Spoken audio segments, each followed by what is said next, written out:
मध्य प्रदेश विधानसभा चुनाव को लेकर सियासी तपिश बढ़ती जा रही है। राजनीतिक पार्टियों के नेताओं के बीच जुबानी जंग जारी है।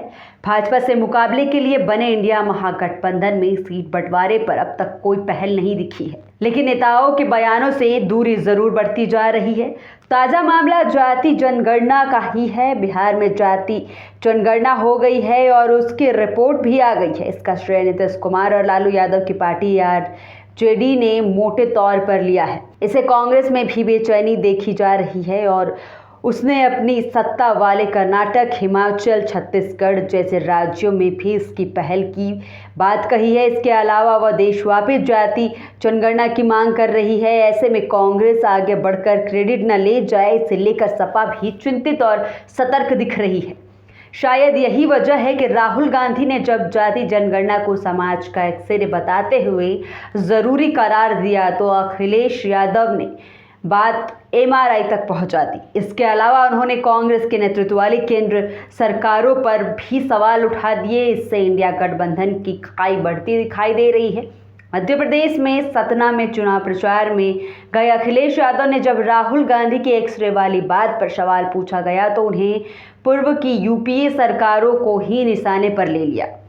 वह जातिगत जनगणना को लेकर कांग्रेस के बदले रुख पर भी हैरान दिखे और कहा कि इसकी वजह तो वोट बैंक छिटकना है। अखिलेश यादव ने कहा, जिस समय एक्सरे होना था वो एक्सरे का टाइम था, आज जो सिटी स्कैन है, एमआरआई स्कैन है।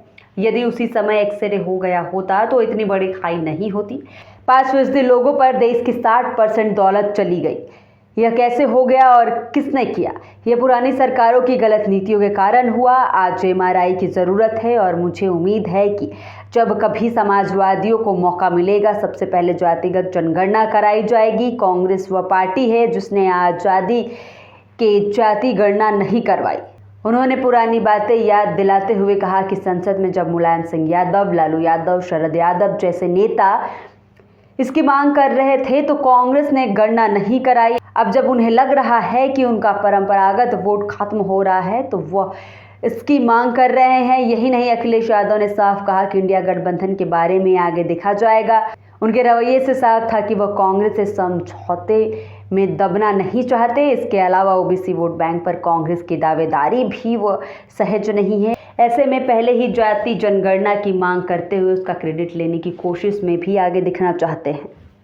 देखिए, जिस समय एक्सरे होना था वो एक्सरे का समय था। आज सिटी स्कैन है, एमआरआई मशीन है। बीमारी और बड़ी हो गई है। जो लड़ाई लड़नी चाहिए थी उस समय, अगर उस समय ही समाधान हो गया होता तो शायद समाज में इतनी बड़ी खाई नहीं होती कि 5% में 5% लोगों पर 60% वेल्थ भारत की उनके हाथ में चली गई।